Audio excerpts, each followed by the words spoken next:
네, 요한계시록 20장 7절에서부터 10절까지가 됩니다. 천년이 참에 사탄이 그 옥에서 놓여 나와서 땅의 사방 백성 곧 곡과 마곡을 미혹하고 모아 싸움을 붙이리니 그 수가 바다의 모래 같으리라. 그들이 지면에 널리 퍼져 성도들의 진과 사랑하시는 성을 두르매 하늘에서 불이 내려와 그들을 태워버리고 또 그들을 미혹하는 마귀가 불과 유황못에 던져지니 거기는 그 짐승과 거짓 선지자도 있어 세세토록 밤낮 괴로움을 받으리라. 아멘. 네, 오늘은요 사탄의 최후 운명이라는 제목입니다. 네, 우리는 살아가면서 많은 일들을 겪습니다. 뭐 좋은 일도 있고요. 또 안 좋은 일도 있는데 좋은 일이 일어나면 기분 좋지만 안 좋은 일이 일어나면 짜증이 납니다. 그래서 누구나 안 좋은 일이 일어나지 않도록 노력을 하는데요. 그럼에도 안 좋은 일들이 너무 광범위하고 만성적으로 일어나게 되면 사람들은 원래 세상은 그런 곳이로구나 하면서 적응 아닌 적응을 하면서 체념하며 살아가게 되기도 합니다. 2000년 캐나다 브리티시 컬럼비아주 미션이라고 하는 작은 도시에서 일어난 일입니다. 14살 된 돈 마리 웨슬레라고 하는 여학생이 있었는데요. 그녀는 학교에서 3명의 여학생들한테 괴롭힘을 당하고 있었답니다. 일종의 학폭 혹은 불링이라는 거죠. 신체 폭력은 아니었지만 그녀의 일상을 마비시킬 만큼의 강하고 지속적인 심리적 폭력이었습니다. 도저히 견디다 못한 그녀는 결국 어느 날 자신의 방에서 극단적인 선택을 하고 말았습니다. 그녀가 물론 도움 요청을 안 한 것은 아니었어요. 유서에 의하면 근데 자기가 신고를 해도 괴롭힘은 끝나지 않을 것이고 오히려 상황만 더 악화될 뿐이었다고 합니다. 판사도 법정에서 지적한 대로 당시 사회적 맥락에서는 학교에서는 그냥 흔한 거니까 그냥 참아라 라는 분위기가 팽배했었다고 합니다. 그러나 그것이 사람들에게는 그냥 지나갈 수도 있는 좀 나쁜 문화 정도였는지는 몰라도 그녀한테는 저항할 수 없는 영구적인 악이었던 겁니다. 그런 메꿀 수 없는 관점의 차이가 그녀를 결국 그렇게 몰아갔던 것이죠. 여기서 말씀드리고자 하는 것은 학폭만이 세상의 유일한 악이라는 말은 아니에요. 또한 학폭이 있다고 해서 자살 같은 극단적인 선택을 해야 한다는 말은 더더욱 아니고요. 말하고자 하는 점은 사람들은 악이 너무나도 끈질겨서 끝없이 영원할 줄로만 여긴다는 점입니다. 반은 맞고 반은 틀리죠. 물론 어떤 사람들 중에는요. 독특하게도 인간의 노력에 따라서 악이 줄어들다가 언젠가는 완전히 없어진다고 믿는 진보적인 사람들도 있긴 하지만 그러나 결국 그들 자신도 현실로 돌아오게 되면 또다시 악에 둘러싸인 채 살아갈 수밖에 없는 자신을 보게 됩니다. 그런데요. 놀랍게도 그런 철없는 이상주의자들의 이상도 완전히 100% 틀린 것만은 아니라는 겁니다. 적어도 조건이 맞다면 이상의 실현성에서만큼은요. 일리가 있다는 거죠. 오늘의 하나님 말씀은 바로 그런 점에 대해서 아주 명확하게 말씀을 주십니다. 자, 우선 오늘 말씀을 잘 이해하려면 먼저 잠깐 배경을 살피면서 중요하게 등장하는 것들의 앞뒤 순서를 좀 매겨 주어야 합니다. 이렇게 됩니다. 우선 일부 기독교계에서 흔히 말하는 식의 천년 왕국은 없습니다. 대신 예수님의 첫 오심에서 두 번째 오심까지의 종말의 시대, 즉 교회 시대나 천년 시대가 있습니다. 그 기간 내내 사탄은 결박되어서 제한을 받은 상태가 됩니다. 예수님의 십자가와 부활 때 일어난 일이죠. 그렇게 천년시대 내내 사탄은 부분적인 영향은 주지만 그래도 그런 영향을 받아서 자기의 두 대리자들은 활동을 합니다. 이 두 대리자는요, 10절에 짐승과 거짓 선지자입니다. 이 둘의 활동 때문에 세상이 바로 이런 꼴이 된 것이에요. 다행히 천년시대의 끝 무렵, 즉 재림 직전에 짐승과 거짓 선지자는 멸망하고 동시에 7절에서 사탄은 무적행에서 풀려납니다. 그것이 오늘 말씀의 출발선입니다. 물론 사탄이 풀려난다는 것은 우리한테는 끔찍한 일이겠지만 여기엔 하나님의 고도의 계획이 있습니다. 그러니 세상 끝났다는 식의 걱정은 하지 않아도 됩니다. 그렇게 해서 사탄은 풀려나는데요. 아니나 다를까 8절에 자기 본성대로 곧바로 세상 사람들을 부추겨서 그들의 군대를 끌고 오도록 합니다. 군대를 끌고 와서는 하나님의 백성, 즉 교회를 때려 부수어버리라는 겁니다. 사실 이런 것은 새삼스러운 것이 아니라 이미 에스겔 38에서 39장 혹은 스가랴 12장부터 14장 그리고 스바냐 3장 등에 잘 예언되어 있던 것입니다. 그럼 좀 더 자세히 한번 들어가 본다면 거기에서 사탄의 부추김을 받은 사람들은 누구냐? 네, 하나님을 대적하는 사람들로서 사탄의 유혹에 빠지는 사람들이죠. 그런데 8절에 그런 사람들을 또 다른 말로 곡과 마곡으로도 표현합니다. 그렇기 때문에 중요한 점은 곡과 마곡을 특정 국가로 보면 안 된다는 겁니다. 땅에서 교회와 성도들을 적대하는 모든 자들을 다 포함하는 말입니다. 8절 하반에 보시면 바다에 모래만큼 많다 그렇게 말하고 있지 않습니까? 다시 말하면 한두 국가가 아니라 전 세계에서 적대적인 사람들이 들고 일어나 세상에 있는 하나님의 백성들을 핍박할 것이라는 말입니다. 자, 그럼 9절에 그 성격을 규명할 필요가 있지요. 어떤 종류의 핍박일까? 곡과 마곡, 즉 세상 사람들의 성도들에 대한 핍박은 주로 물리적인 공격이라기보다는 교회를 무너뜨리려는 전면적이고 조직적이면서 영적이고 이념적이고 사회적인 공격이라고 볼 수 있습니다. 9절에 성도들의 진과 사랑하시는 성을 두루매. 그렇다고 물리적 박해가 완전히 없다는 말은 아니고요. 주로 세상 권세와 문화, 이데올로기, 제도, 여론이 하나가 돼서 교회를 고립시켜 말살시키려 들 것이라는 말입니다. 그때 속임과 선동이 주요 수단이 되겠지요. 즉 거짓, 왜곡, 적대적 선전, 도덕적 압박, 법과 사회적 제재 등이 주된 공격 방식이 될 것이라는 말입니다. 그렇게 해서 세상의 교회들은 절체절명에 빠집니다. 그러나 그 순간 하나님이 달려옵니다. 달려와서는 즉각적인 심판으로 단번에 대적들의 핍박을 끝내버립니다. 순식간에 상황 끝입니다. 그렇게 해서 하나님이 사랑하시는 도성, 교회는 구원을 받습니다. 할렐루야.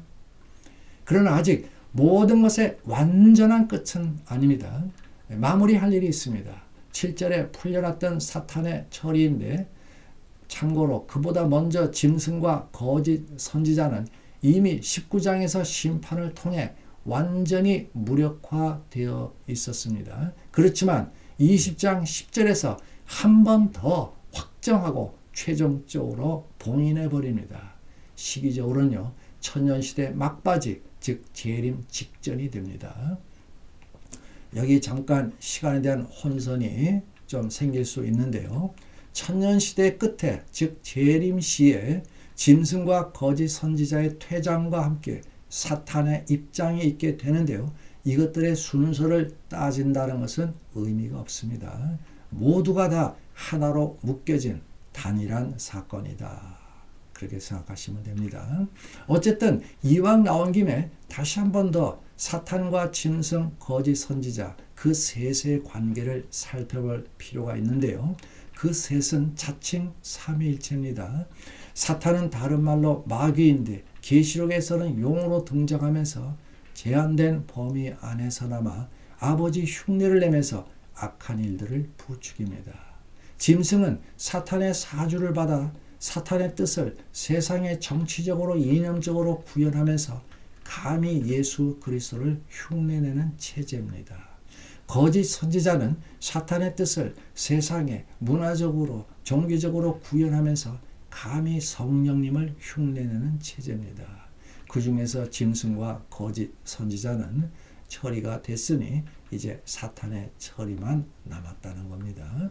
자, 그 처리가 바로 10절의 불과 유황못입니다. 지옥이죠. 셋은 다 거기에 던져집니다. 물론 짐승과 거짓 선지자는 체제이자 세력이니까 비인격체죠. 그래서 지옥에 던져진다는 것보다는 폐기된다는 말이 더 맞습니다. 세상의 사상이나 이념, 선전 등이 다 뿌리 뽑힌다는 말이죠. 다시는 이 세상에 하나님 말씀과 어긋나는 사상은 어떤 종류이든 발을 못 붙인다는 말입니다. 자유주의, 인본주의, 세속주의, 자본주의, 민주주의, 진화론, 상대주의, 사회주의, 공산주의, 해체주의, 쾌락주의, 실용주의, 모더니즘, 포스트 모더니즘, 뉴에이지, 복음이 아닌 온갖 종류의 종교들, 지금까지 인간이 만들어낸 온갖 종류의 철학들, 지금까지 인간이 고안해낸 모든 종류의 정치 형태들, 지금까지 인간이 만들어낸 온갖 종류의 우상 행위들 다 사라집니다. 인간이 꾸민 온갖 종류의 타락하거나 무의미한 문화, 오락, 놀이, 문학, 예술, 스포츠 등도 다 사라집니다. 다음 세상 새하늘과 새 땅에서는요, 그런 것 비슷한 것도 들어보지 못할 겁니다. 그래서 다음 세상은 무한으로 깨끗하고 무한으로 순수하고 무한으로 거룩하고 무한으로 성령 충만하고 무한으로 진리 충만한 세상이 될 것입니다. 영원토록이요. 자, 그런데 그런 짐승과 거짓 선지자의 체제와 세력은 비인격이라서 그냥 영구 폐기되는 정도에 그치겠지만 그들에게 붙어서 온갖 악을 일삼던 사람들이 당할 일은 좀 다릅니다. 사람들은 인격체이므로 물리적으로도 지옥에서 고통을 받을 겁니다. 자, 이제 그렇게 되면 하나만 남게 되는 거죠. 악의 총본산 사탄 마귀입니다. 그것은 타락한 천사로서 몸이 없는 영이지만 그래도 분명한 인격체입니다. 인격이라고 하는 말은요, 지정의, 즉 생각할 수 있고 감정이 있고 의지까지 있어서 하고 싶은 일을 마음껏 한다는 뜻입니다. 육체의 유무와는 상관이 없어요. 그래서 인격체 마귀는 지옥에 던져질 겁니다. 거기에서 영원한 고통을 당할 것입니다. 믿지 않던 악한 사람들과 함께 말입니다. 근데 문제는 그 지옥의 기간이 무한이라는 사실이에요. 10절 보시면 세세토록 밤낮 한 번 들어가면 그걸로 끝입니다. 다시 한 번에 두 번째 기회는 없습니다. 연옥은 없습니다, 여러분. 불과 유황의 못은 영원한 지옥이에요. 생활을 잘하면 모범수로 나오는 거 없고요. 보석이나 가명 그것도 없습니다. 빛도 없고 진리도 없고 생명도 없고 희망도 없고 기쁨도 없고 친절도 없고 믿음도 없고 회개도 없고 용서도 없고 겸손도 없고 자비도 없고 은혜도 없고 행복도 없고 사랑도 없고 평안도 없고 만족도 없고 찬양도 없고 예배도 없는 지옥입니다. 철저히 어둡고 철저히 외롭고 그러면서 철저히 고통받는 것. 그야말로 절대 절망, 절대 비극, 절대 불행이죠. 나의 모든 존재는 모든 것으로부터 철저히 외면받고 철저히 차단되어 있으면서도 동시에 나의 모든 수치는 모든 것으로 까발려지면서 날마다 순간순간 죽어가는데 그렇다고 결코 완전한 멸절도 되지 않는 그야말로 무한정으로 죽어야 하는 극한의 지경입니다. 그러나 아무리 그렇게 지옥에 관한 말을 영원토록 묘사한다고 해도요, 지옥의 실상을 다 표현해내기는 역부족입니다. 100만 분의 1, 아니 수경분의 1도 못합니다. 그런 곳에서 세세토록 밤낮으로 시달려 보기까지는요. 이것이 둘째 사망입니다.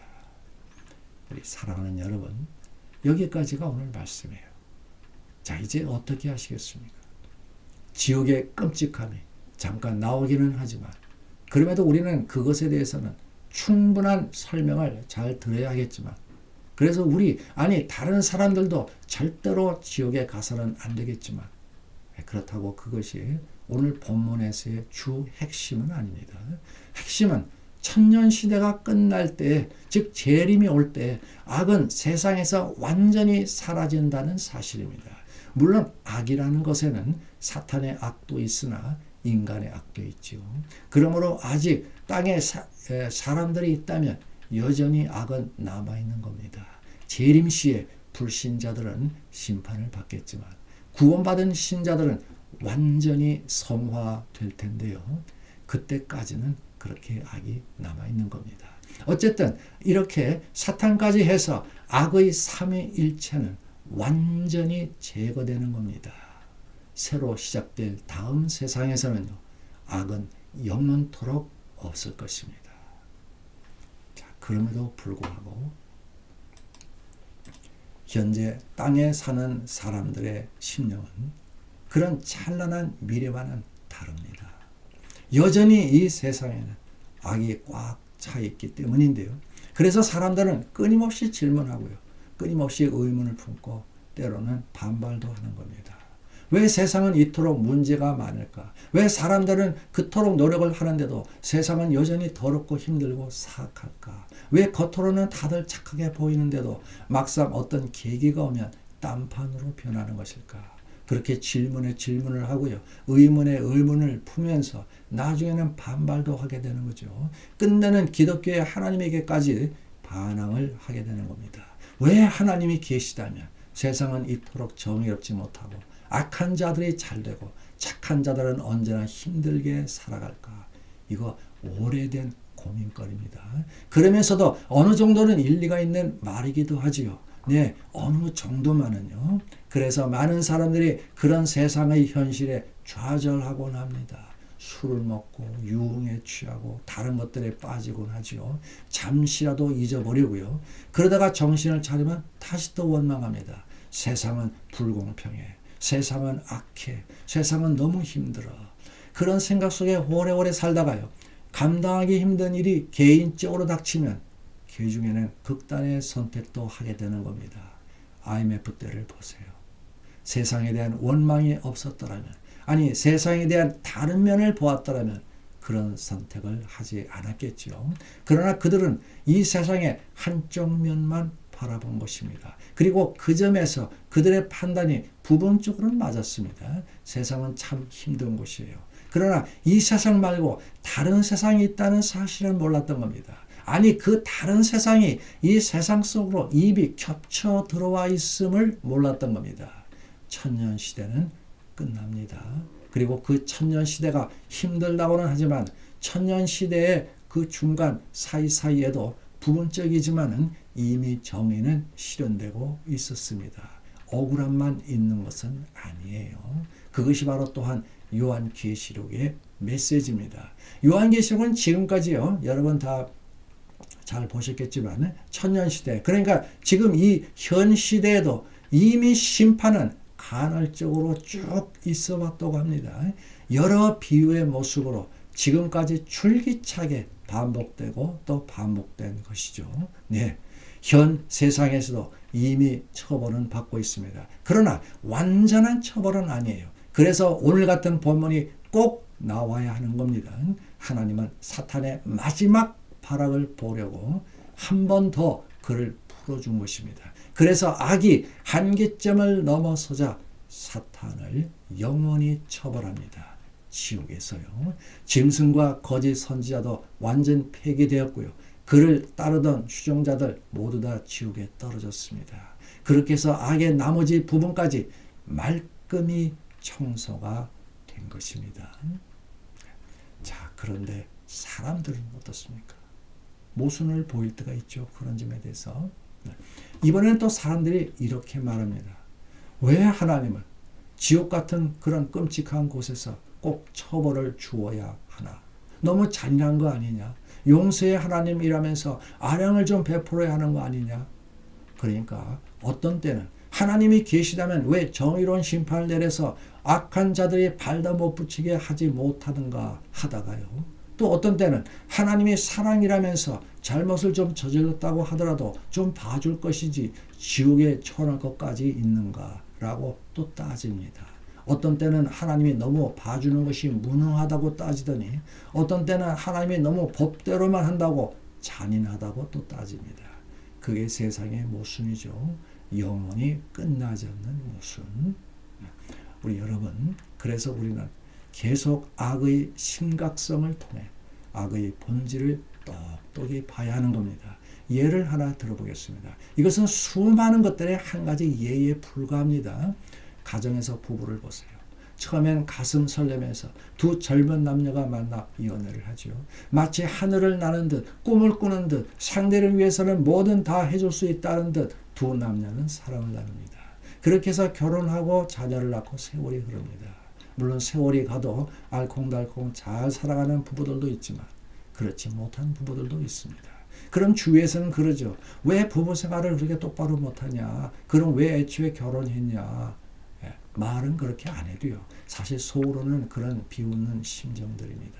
그러나 누가 처음부터 그럴 줄 알았겠습니까? 알았더라면 누가 또 결혼했겠습니까? 분명 처음에는 꿀보다 더 달콤한 사랑이었는데 어느 순간부터 악으로 변해간 겁니다. 그렇게 해서 가장 행복해야 할 부부 사이에 금이 가고 말도 안 하고 애정은 식고 심지어 원수가 되고 싸움도 나는 겁니다. 한 가정이 파탄나려고 하는 겁니다. 의자 곳 없는 아이들만 울고 있지요. 가정에 침투한 죄와 악입니다. 그런데 사실 가정에서 벌어지는 악이 그것뿐이겠습니까? 아버지와 아들 사이에서, 아버지와 딸 사이에서, 어머니와 아들, 어머니와 딸, 형제와 형제 사이에서, 할아버지와 손주 사이에서, 시어머니와 며느리 사이에서, 친척들 사이에서 수도 없이 변형된 형태로 매일 매 시간 일어나는 것들이 크고 작은 악입니다. 말로 상처 주고 글로 위협을 하고 얼굴로 미워하죠. 그중 어떤 것들은 오래갑니다. 오래갈 뿐 아니라 현 상황에서는 풀 길이 없어 보입니다. 풀만한 힘이나 지혜가 나한테도 없고 상대방에도 없고 아니 이 사회에서도 없는 것 같기 때문에 그러면서도 여전히 서로 미워합니다. 챙겨주는 것 같아도 체면 때문이고요. 인사해주는 것도 예의상 어쩔 수 없기 때문이에요. 돌아서면 누구 자식이 더 성공했나 따지고요. 돌아서면 누가 더 잘 나가나 제봅니다. 그런 것들이 가족 사이에서, 친척 사이에서도 일어난다는 겁니다. 그뿐입니까? 다음 것도 또 한 예에 불과합니다. 그렇게 해서 한 개인이 성장하고 사회에 나왔다고 해보세요. 가정이 불행해서도 물론 꿋꿋이 버티며 살아가는 청년들도 많습니다. 반면에 가정과는 상관없이 잘못되는 청년들도 역시 있습니다. 이들은 다 험한 세상에 나와서 어떻게들 살아갈까요? 세상 어디에서든 대개 살아가는 패턴은 비슷하죠. 그러나 그 비슷한 삶의 패턴 속에서도 각자의 독특한 습관이라고 할까요? 취향, 버릇, 성격 등은 각자 다릅니다. 그런데 그런 것들이 좀 다른 정도로만 남아있다면 별 문제가 안 되겠지만 가끔은 그런 것들이 사회 속으로 튀어나올 때가 있습니다. 뭐 굳이 범죄라고 할 것까지는 아니지만 또한 특히 사람과 사람 사이에서의 대인관계 아니면 직장 생활에서도 그렇게 두드러지게 표시는 나지 않아도요. 은근히 주위 사람들을 힘들게 하는 경우들은 상당히 많습니다. 이런 것까지 다 어떻게 우리가 조사를 하며 다 어떻게 통계를 잡을 수가 있겠습니까? 그러나 우리가 다 경험해 보고 있는 일들이죠. 범죄는 아니지만 직장의 상사한테서 당하는 인간적인 모욕감. 상사는 부하 직원한테 자극을 줘서 일 좀 더 잘하라고 한 말인지는 몰라도 듣는 사람한테는 그게 커다란 상처입니다. 말 몇 마디에 그 젊은 직원은요. 평소에 잘 안 먹던 술까지 마셔가면서 잠깐 자신의 꾸준했던 생활 리듬까지 흔들립니다. 그래도 자기 생각에 욕을 먹을 만한 상황이었다면 그래도 참겠습니다. 그러나 자기 딸에는 상당히 애를 썼던 일입니다. 그런데도 무시하고 닥달하고 욕부터 해대는 상사를 어떻게 받아들여야 할지 막막한 겁니다. 그는 난생 처음 인격 모독이라는 것을 경험해 봅니다. 젊을 때는 나름 공부도 열심히 했고요. 대학 나와서 군대도 다녀오고 가정에서도 착한 아들로 살아온 사람이에요. 그런데 이게 웬걸? 직장에 오니까 정글입니다. 그 상사가 또 원래 그런 사람이라는 거 직장 내에서는 다 알려진 사실이지만 그래도 그렇지 유독 나한테만 가장 심한 것 같습니다. 물론 요즘 세상에 직장에 있는 것은 좋은 일이고요. 더구나 대기업에서 일을 한다는 것은 부러운 일이고요. 더구나 돈까지 괜찮게 버니까 참 좋은 일이죠. 그런데 그러면서도 그 안에는 악도 함께 있는 겁니다. 아무리 말해줘도 남들은 이해하지 못할 나만이 당하고 있는 악이죠. 내가 그토록 자랑스러워했던 내 직장에서 말입니다. 사회는 또 사회대로 항상 산더미 같은 문제를 안고 있습니다. 나한테 직접 와닿는 일은 아니지만 정의라는 거 때로는 왜곡이 되기도 하고요. 때로는 정의라는 이름으로 정의롭지 못한 일들이 벌어지곤 합니다. 법이란 한 국가에서 모든 국민에게 지켜야 될 최소한의 약속인데요. 그 약속이 깨져서 사람에 따라 상황에 따라 법의 적용이 달라질 때도 있습니다. 정치란 모든 국민을 평등하게 보호하고 평안하게 살도록 해줘야 되는 체제인데요. 오히려 정치를 하는 사람들의 이익이나 어떤 특정 집단의 이익을 대변할 때도 있습니다. 언론마저도 사실을 사실대로 공정하게 보도하는 정론지로서 사회를 정화시켜야 되는데요. 그렇지 못할 때도 있습니다. 그래서 언론의 보도나 논평을 보고도 이게 과연 사실인지 아닌지 판단하기 힘든 때도 있습니다. 이거는 큰 규모의 사회적 악들이죠. 그런데요. 사실 그런 사회적 악들은 언제 어느 사회에서나 있어 온 것들입니다. 새삼스럽지 않습니다. 그러나 사회적인 현상을 어떤 영적인 세력이 이끌고 있다면 그때는 얘기가 달라집니다. 그것은 사실 사탄의 두 대리자 짐승과 거짓 선지자가 천년시대 내내 꾸준히 해오던 어떤 운동입니다. 어떤 종류의 이념이고요. 어떤 형태의 종교이겠지만 근데 그런 사실보다도 더 중요한 것이 있는데요. 그 목표가 사람들을 우상 숭배로 끌고 가려는 데 있다는 사실입니다. 이것은 또 다른 차원의 악입니다. 요한계시록이 끈질기게 추적하고 있는 악이죠. 자, 그런데요. 꼭 그렇게 거창하게 모여야 악이 생기고 무슨 큰일을 해야 악이 나오고요. 사람과의 관계가 복잡해야만 악이 나오는 것은 아닙니다. 여러분 뭐 히틀러의 홀로코스트나 킬링필드만 세상의 악은 다 아니죠. 우리 주변에도요. 작은 악들은 차고 넘칩니다. 그냥 얌전하게 지내도 악은 발생합니다. 홀로 있으면서도 악은 나오고 있고요. 조용히 친구랑 카페에서 얘기만 나눠도요.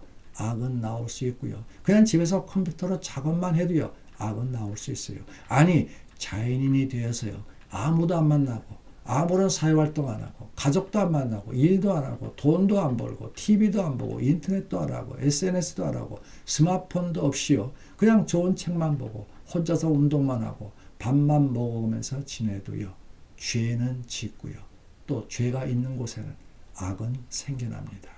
한 사람 한 사람 자체가 죄인이라 생각하는 것이나 말하는 것이 다 악인데 어떻게 악을 피할 수 있겠습니까?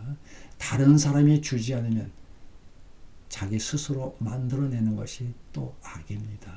그래서 창세기 에덴 동산에서 쫓겨난 이래 2026년 지금까지 수많은 이들의 눈물을 흘리게 했던 그 악, 수많은 사람들을 불행의 구렁텅이로 몰아넣었던 악, 수많은 가정들을 파산시킨 악, 수많은 사람들을 폐인으로 전락시킨 그 악, 사람들을 잠 못 자게 하고 슬픔에 잠기게 하고 걱정으로 떨게 한 그 악, 많은 나라들을 전쟁으로 내몰아서 서로 죽이게 한 그 악, 그 모든 악들이 이제 싸그리 정리된다는 겁니다. 마지막에 사탄이 지옥에 떨어질 때요. 이제 사람들만 성화되면 세상은 다시 살만한 세상이 되는 겁니다. 이제는 끝없이 질문하고 의심하고 시험에 들 필요가 없습니다. 모든 것은 해결됐고요. 모든 정의가 제대로 섰으며 모든 것은 바로 잡혔습니다. 우리 사랑하는 여러분, 그러므로 지나가는 이 세상에 악이 여전히 남아있다 하더라도 불평하지 맙시다. 왜 세상이 이럴까? 왜 정의가 실현되지 않을까? 왜 나만 가지고 그렇게들 구박을 할까? 너무 안달하지 맙시다. 조금만 더 기다리면 됩니다. 그때까지 우리는 우리의 마음을 지키는 겁니다. 우리 속에 있는 악, 그것을 청소하는 일입니다. 누구도 대신 해주지 않는 일입니다. 내가 처리해야 할 내 속에 있는 나의 악입니다. 믿음으로, 인내함으로, 말씀으로 우리 처리합시다. 하나님이 나에게 손대시기 전에 먼저 하나님의 도우심으로 내 손으로 내가 합시다. 여러분, 할 수 있습니다. 새해에는 꼭 그렇게 하시는 여러분 되시기를 간절히 축원드립니다. 아멘. 우리 잠깐 기도하기 전에 짧은 광고 하나 있습니다. 전 제가 설교한 것을 바로 검토를 하는데요. 바로 지난 주일 설교에서 제가 오류를 하나 보냈습니다. 제가 설교를 이런 식으로 했었죠. 그런 식으로 일종의 일정표를 짜놓고 그 일정표에 따라서 지금 무슨 얘기냐면요. 7년 대환란이 먼저 닥치고 다음에 휴고가 있다라고 전천년주의자들의 생각을 제가 잘못 전했습니다. 그래서 그거를 이렇게 고칩니다. 전천년주의자들, 특별히 세대주의적 전천년주의자들은 이렇게 주장을 하고 있습니다. 먼저 휴고가 있고요. 그 다음에 재림 있고 즉시 땅에서는 7년 대환란이 닥친다. 이렇게 주장을 하고 있습니다. 여러분 대단히 죄송합니다. 앞으로는 말씀 전한 일에 더욱더 신중을 기하겠습니다.